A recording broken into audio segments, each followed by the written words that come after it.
அருந்தமிழர்களுக்கு வணக்கம். தொடர்ச்சியாக எங்களுக்கு பேராதரவை கொடுத்து கொண்டிருக்கும் அத்தனை நல்லுணங்களுக்கும் எங்களோட நன்றி.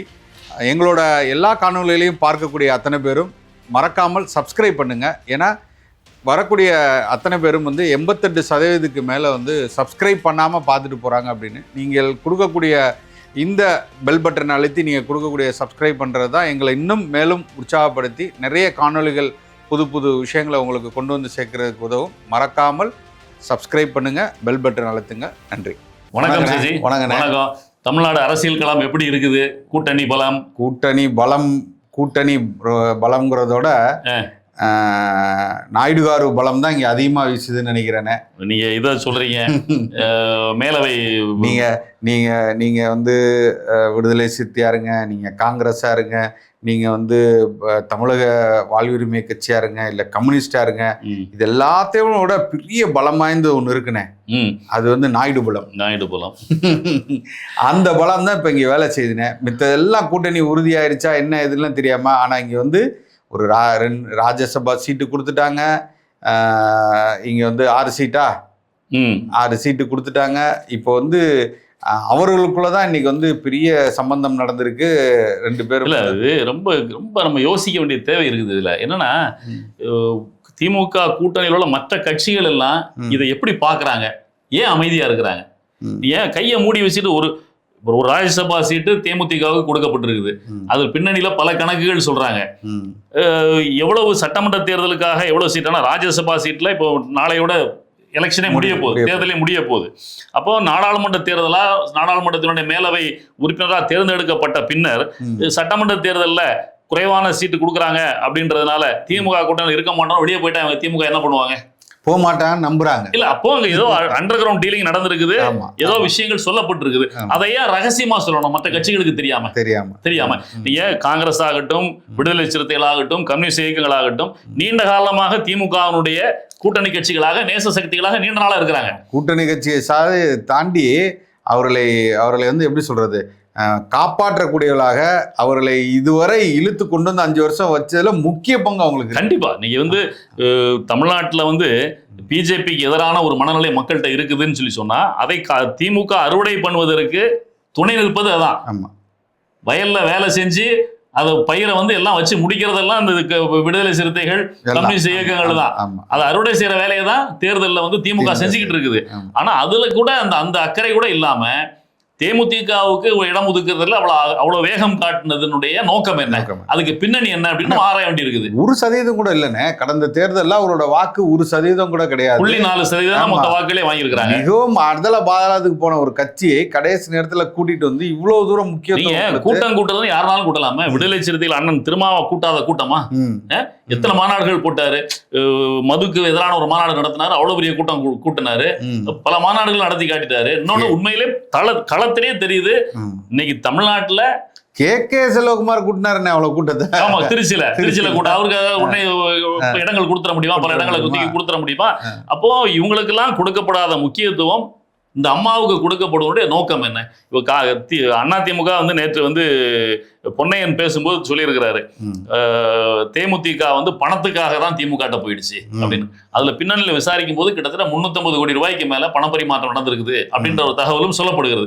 ஏன்னா பொன்னையன் சொல்றாருன்னு சொல்லி சொன்னா அவங்க அந்த டீல் பேசியிருப்பாங்கல்ல, பேசாம சொல்றதுக்கு வாய்ப்பு இல்லை. அவங்க ஏதோ ஒரு விஷயத்தை கமிட் பண்ணி அது பத்தாதுன்னு சொல்லி தான் வெளியே போறாங்க. அப்ப அவ்வளவு தொகை கொடுக்கப்பட்டதாகவும் சொல்றாங்க. ரைட், பணத்தை கொடுத்தோல தேவையில்லை. ஆனா தமிழ்நாட்டு மக்களினுடைய ரெப்ரசன்டேஷன் இருக்குல்ல, அதை அதிகமா தேமுதிக கொடுக்குற அளவுக்கு என்ன இருக்குது, அவங்களுடைய பலம் என்ன? நீங்க விஜயை பற்றி பேசும்பொழுது அவங்க தன்னுடைய பலத்தை நிரூபிக்கல. எப்படி அந்த கட்சியை அவ்வளவு பெரிய கட்சின்னு சொல்றீங்க, இவ்வளவு வாக்கு சேதம் வரும்னு சொல்றீங்க அப்படின்னு நம்ம கிரிட்டிசைஸ் பண்றோம். நியாயமானதுதான், தப்புன்னு சொல்லல. இது வரைக்கும் தேர்தல் அவங்க அணுகல, தேர்தல நிற்கல. எனக்கு 10% இருக்கு, 15% இருக்கு, 20% இருக்கு, 40% இருக்குன்னு அவங்க பேச யூகத்தின் அடிப்படையில் பேசிட்டு இருக்கிறாங்க. அதை நம்ம புறந்தள்ளுறோம் இல்லைன்னு சொல்லி. ஆனா நீ அப்படி இல்லை, தேர்தலில் நின்றுட்ட. முதல்ல 8% வாக்குகள் பெற்றாரு, அப்புறம் கிட்டத்தட்ட 9.5% வாக்குகளை விஜயகாந்த் பெற்றாரு. அதுக்கப்புறம் முழுமையா இறங்க முகம் தான். நீ 2.5% வாக்குகள் கடைசியா வாங்கினா, அதுக்கப்புறம் 0.5% வரைக்கும் நீ இறங்கி போயிட்ட. அதுக்கப்புறமும் உனக்கு இவ்வளவு சதவீத இடங்களை கொடுக்கறதுக்கான தேவை என்ன? எவ்வளவு இடம் கொடுக்க போறாங்கன்னு தெரியல. 10ன்னு சொல்றாங்க, இரட்டை இலக்கம்னு சொல்றாங்க. பட் ஆனா ராஜ்யசபா சீட் ஒண்ணு கொடுத்துட்டியே, ராஜ்யசபா சீட்டு 34 எம்எல்ஏக்களுக்கான இணையான ஒரு பொறுப்பு. 34 எம்எல்ஏக்களுக்கு மேல வாக்களித்தால்தான் அந்த இதை பெற முடியும் அப்படின்ற சூழல்ல அந்த ராஜ்யசபா சீட்டை கொடுக்குற அந்த அம்மா உடனே கட்சிக்கு வேலை செஞ்சு யாருக்காக கொடுத்துருச்சா? கட்சியில வேலை செஞ்சவங்க கட்சிக்காரனுக்கு இல்ல. எனக்கு தெரிஞ்சு சுதீஷை எங்கேயாவது மக்கள் எங்கேயாவது ஒரு ஆர்ப்பாட்டத்திலயோ போராட்டத்திலயோ இதெல்லாம் பார்த்திருப்பாங்களா? அந்நியாரோட பக்கத்துல நிப்பாரு, அவ்வளவுதான். அவரே அந்நியாரம் அக்காவை அந்நியாரன்னு சொல்ற சூழல்ல நிக்கிறாரு. கேவலமான அரசியலை பண்ணிட்டு இருக்கிறாங்க. அதாவது விஜயகாந்த் சேர்த்து வச்சிருந்த பணம் அவர் எப்படி சேர்த்தாருன்னு அடுத்த விஷயம். அவர் அந்த ஆள் இருக்கிற வரைக்கும் நல்லா இருந்தாருன்னு வச்சுக்கோங்க. அந்த ஆள் என்னைக்கு உடல்நல மோசமாச்சு அந்த ஆளை வச்சு இவங்க பண்ண அரசியல், இவங்க வாங்கின கட்டிங்கெல்லாம் உலகம் அறிந்தது. இன்னைக்கு வரைக்கும் திமுக வரதுக்கு முன்னாடி வரைக்கும் இவங்க யார்கிட்ட பேசிட்டு இருந்தாங்க? அதிமுக, பிஜேபி எல்லாத்தையும் பேசிதான். அப்ப இவங்களுக்கு எப்படி திமுக இந்த முக்கியத்துவம் கொடுக்கறதுக்கான காரணம் என்ன? நீங்க கூட்டணியில கையெழுத்து போடுவதற்கு 2 தினங்களுக்கு முன்னதாக கோயம்புத்தூர்ல போய் ஆட்டம் போட்டு வராங்க. கோயம்புத்தூர்ல போய் ஆட்டம் போட்டு வராங்க. நீங்க அதுல எப்படி அவங்க இவங்களை வரவேற்று இவங்களுக்கு மாலை சால்வை அணிவிக்கும் போது அங்க உள்ளவர்கள் வந்து மைக்ல பேசும்போது என்ன சொல்லி அழைத்தார்கள், பேசினாங்கன்றதெல்லாம் நம்ம வந்து எல்லாத்துலயும் லைவா பல இடங்கள்ல பார்த்தோம். அப்போ அவ்வளவு நெருக்கமாக நின்று அவங்கள்ட்ட பேச்சுவார்த்தை நடத்தாம இருந்திருப்பாங்களா அங்க போறதுக்கு? அப்ப அவ்வளவு தூரம் ஒரே சமயத்துல 2 பக்கமும் பேச்சுவார்த்தை நடத்துறாங்கன்றது உலகமே தெரியுது, காரி துப்புது. அதுக்கு அப்புறமும் தன்னை கூப்பிட்டு இவ்வளவு இடங்களை கொடுத்து ராஜ்யசபா சீட்டும் கொடுக்குறாங்க அப்படின்னு சொல்லி சொன்னா இதனுடைய பின்னணியில நீங்க ஆரம்பத்துல பேசும்போது சொன்னது போலதான் நம்ம யோசிக்கல. அது தவறு இல்லைன்னு சொல்ல வரேன். அப்படிதான் யோசிக்க வேண்டிய தேவை இருக்குது. ஆமாண்ணே, உறுதியா யாரு கூட்டு வரா பாருங்க. ஆமா, ஏவா வேலு கூட்டு வராரு. நீங்க அந்த கூட்டணி கையெழுத்தாகுது கூட நிக்கிறவங்க எல்லாரையும் பாருங்க. இன்னும் தமிழக மக்கள் இதை பத்தி யோசிக்காம இருந்தாங்கன்னா எங்க கொண்டு போய் விடுறது? இதை எத்தனை முறை தான் சொல்லுவது? தமிழ்நாட்டினுடைய அரசியலே இப்படிதான் இருக்குது. தயவுசெய்து தமிழர்கள் புரிஞ்சுக்கோங்க. உங்களுக்காக நிக்கிறாங்க யாரை நம்பி நம்ம நிக்கணும் அப்படின்னு புரிஞ்சுக்கோங்கன்னு சொல்லிட்டு இருக்கிறோம். பட் இதை புரிஞ்சுக்காம இவ்வளவு வெளிப்படையா நடக்குது. வெளிப்படையா நடந்ததுக்கு அப்புறம் இதை புரிஞ்சுக்கலன்னா நம்ம பேசுறதுக்கு இதுல ஒண்ணுமே இல்லை. நீ வெளிப்படையா நடக்குதுன்னா நம்ம இன்னொரு விஷயத்த நம்ம பேசாம போகல. சொல்லுங்க, வேற என்ன வெளிப்படையா நடக்குது? ரொம்ப வெளிப்படையா நேத்து அந்த வெளிப்படையா சொல்றீங்க. இவ்வளவு நாள் வெளிப்படையா நேத்து ரொம்ப வெளிப்படையா நேத்து ஒரு கல்யாணத்துல ரொம்ப வெளிப்படையா இருந்துருச்சுனே. அதுதான் வாரியர்ஸ் எல்லாம் ரொம்ப கொதிச்சு போய் கிட்டத்தட்ட 30% பேர் வந்து பொங்கி எவ்வளவுதான் காரி துப்புனாலும் தொடச்சு போட்டு போறதுக்கு நான் தயாரா இருக்கிறேன்னு சொல்ல ஒரு மனிதனை நீ என்ன சொன்னாலும் ஒண்ணும் செய்ய முடியாது. அது பொண்டாட்டியாவே இருந்தாலும் சரி, சண்டை போட்டாலும் பேசக்கூடாதுன்னு தான் இருந்தோம். நம்ம அந்த சேனல்ல நம்ம அதை பத்தி பேசக்கூடாது. தனிப்பட்ட கடைசியா தஞ்சாவூர்ல நடந்த அவருடைய கூட்டத்தை பத்தி நம்ம பேசாம தவிர்த்தோம். ஏன்னா இது தேவையில்லாதது அப்படின்னு சொல்லி. ஆனா நம்முடைய கலாச்சாரத்திற்கே இழுக்கு ஏற்படுகிற வகையில பெண்கள் அந்த ஆள் எப்படி நினைக்கிறான்? ரொம்ப ரொம்ப அதாவது இதுவரை நீங்க நல்லா யோசிச்சு பாருங்க. நீங்க வந்து உங்கள் மேல ஒரு அலிகேஷனா வைக்கும்போது நீங்க என்ன பேசுனீங்க, அவங்க என்னென்னலாம் பேசியிருக்காங்க, இதெல்லாம் தாண்டி ஒரு பெண் உங்களை நம்பி நேசித்து கல்யாணம் பண்ணுற அந்த பெண் தனக்கு வந்து கல்யாண வயசுல பொண்ணு பையன் இருக்கும்போது அவங்க வந்து ரொம்ப கண்ணியமாக இந்த இதை அணுகிட்டு இருக்காங்க. உண்மையிலே பாராட்டினவங்கள ரொம்ப கண்ணியமாக இதை வந்து எப்படியாவது இது பண்ணும்போது இவ்வளவு சிக்கல்கள் நடக்கும்போது என்ன மனநிலையில நீங்க வந்து இதை வெளிப்படையா நீங்க வந்து இப்படி நீங்க டிக்ளேர் பண்ணுவீங்க? அவங்களோட இன்னைக்கு நிலைமையை யோசிச்சு பார்த்துருக்கீங்களா நீங்க?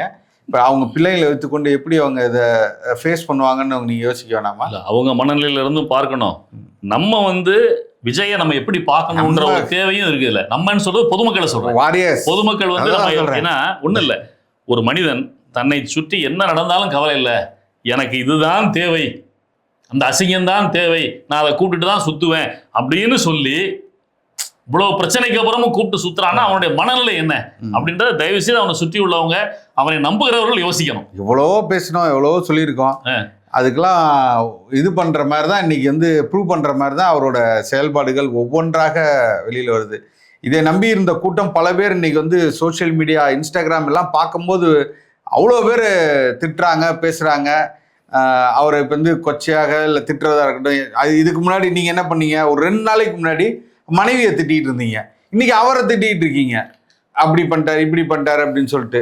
நாம முன்னாடி இருந்து இதை எப்படி அரசியலாக அணுகணும் என்று நம்ம சொல்லிக்கொண்டே தான் இருக்கிறோம். நீங்க அரசியலை ஒரு மாதிரி பாருங்க, சினிமாவை பாருங்க, இது சரியில்லை, அவர் போற பாதை சரியில்லை அப்படிங்கிறத நம்ம ஒவ்வொருத்தரையும் சொல்றோம். அவர் மேல் இருக்கிற காழ்ப்புணர்ச்சியால் இல்லை, அவர் நடந்து கொண்ட விதத்தினால அவர் எப்படி. அதாவது மக்கள் வந்து ஒழுக்கத்துல கொஞ்சம் கட்டுப்பாட்டு இல்லாம போனாங்கன்னா கூட தலைவர்களாக வருகிறவர்கள் ஒழுக்கம் நிறைந்தவர்களாக இருக்க வேண்டும் அப்படின்னு எதிர்பார்க்கிற சமூகம் நம்ம சமூகம் மட்டும் இல்ல, எந்த கட்டுப்பாடும் இல்லைன்னு நினைக்கிற அமெரிக்கா போன்ற நாடுகளில் கூட அங்குள்ள மக்கள் தங்களுக்கு எவ்வளவு சுதந்திரம் இருந்தாலும் சுதந்திரத்தை எப்படினாலும் பயன்படுத்திக் கொள்ளலாம் அப்படின்னு நினைக்கிற அந்த மக்கள் கூட தனக்கு வருகிற தலைவன் சில கட்டுப்பாடுகளோடு இருக்க வேண்டும், நமக்கு முன்னுதாரணமா இருக்கும்னு நினைக்கிறாங்க. இங்க பல உதாரணங்கள் உண்டு. கிளின்டன் மேட்டர்லாம் வந்து, மோனிகா லெவின்ஸ்கி மேட்டர்லாம் வந்து மக்கள் வந்து அவரை கை கழுவுனாங்க. அடுத்த தேர்தலில் அவர் ஒன்றும் இல்லாமல் போடுற சூழல் ஏற்பட்டது. அது மாதிரி வெளிநாடுகளில், மேலை நாடுகளில் கலாச்சாரம், அந்த மேலை நாட்டு கலாச்சாரத்தை பின்பற்றுகிற நாடுகளில் கூட தங்களுடைய தலைவன் ஒழுக்கமானவனா இருக்கணும், சரியானவனா இருக்கணும்னு நினைக்கிற காலகட்டத்தில் நம்ம வந்து ஒழுக்கத்திற்கும் பண்பாட்டிற்கும் முக்கியத்துவம் கொடுக்குற இந்த தமிழ் மண்ணில் இப்படி ஒருவனே தலைவன் அப்படின்னு சொல்லி கொண்டாடுகின்ற சூழல் இந்த மக்கள் இருக்கிறாங்க அப்படின்னு நினைக்கும் போது, இப்போ கிட்டத்தட்ட நிறைய பேர் விர்ச்சுவல் வாரியர்ஸ்லேயே நிறைய பேர் அவரை தூட்டுறாங்க. அவர் நேற்று நடந்த ஒரே மாதிரி ஆடை அணிந்து கொண்டு அந்த நிகழ்வில் கலந்து கொண்டதை கொச்சையா பேசுறாங்க அப்படின்றத, கொச்சையா பேசுறாங்கன்னு சொல்றதை விட அவர் மேல நட்பு வச்சிருந்தோம், அவர் மேல ஒரு மரியாதை வைத்திருந்தோம், அந்த மரியாதையை அவர் கெடுத்து கொண்டாருன்னு பேசுறாங்கன்றதை நம்ம வந்து பாராட்டினால் கூட இன்னும் பெரும்பாலானவர்கள் அதை முட்டு கொடுக்குற வேலையை செஞ்சுட்டு இருக்காங்க. அது ரொம்ப கவலைக்குரிய இதா இருக்குது. ஒழுக்கம் அப்படின்றது நமக்கு தேவையில்லை. இல்லை, அவரோட செயல்பாடுகள் இது மட்டுமல்ல. நீங்கள் அன்னைக்கு நடந்த நிகழ்வை கூட நீங்கள் பாருங்களேன். நீங்கள் தஞ்சாவூரில் நடந்த நிகழ்வில் பல பேர் அடிபட்டிருக்கான், கீழே விழுந்து இதில் கிடக்கான், ஐசியூவில் கிடக்கான். இப்போ வரைக்கும் அதை பற்றி பேசவே இல்லை. எதை பட்டுமே நீங்கள் கவலைப்படலையே. மறுபடியும் நீங்கள் அதை தானே செய்கிறீங்க. உங்கள் வண்டியில், உங்கள் வாகனத்துக்கு பின்னாடி வந்து ஈடுபட்டு ஒருத்தன் விழுந்திருக்கான், அவனை நீங்கள் பற்றி பேசவே இல்லை. அதை பற்றி எந்த ஒரு செய்தியும் வரலை. அவனுக்கு அவங்க அப்பாவே சொல்கிறாரு, அவரோட அந்த பையனோட அப்பாவே சொல்கிறார், இவங்க அப்படித்தான், இவங்க கல்லூரி தான் போனான், கல்லூரிக்கு போனோன்னு எப்போ வெளியே வந்தானே தெரியல. இது அந்த ஒரு உடச்சிக்கிட்டு தாவி ஏறி உடையாடுறான், ஒரு அம்மா போட்டு மிதிச்சுட்டு போகிறாங்க ஒரு பெண்ணை, அதெல்லாம் நடக்குது அப்படின்னா இந்த சமூகத்தை நம்ம எப்படி சொல்கிறது, என்னதான் சொல்கிறதுன்னு எனக்கும் புரியலையே.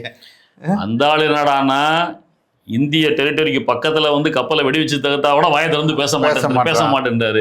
இந்த ஆளு என்னடான்னா இவ்வளவு விமர்சனங்கள் தன்னை பற்றி வருது, எல்லாம் கழுவி ஊத்துறாங்க, தன்னை நம்பி வருகிறவர்கள் கடுமையா பாதிக்கப்படுறாங்க, எதை பத்தியுமே கவலை கிடையாது, எனக்கு தேவை இந்த 3 எழுத்து மட்டும்தான் அப்படின்ற மாதிரி மந்திரம் தான் அப்படின்னு சொல்லி அது பின்னாடி போறாரு.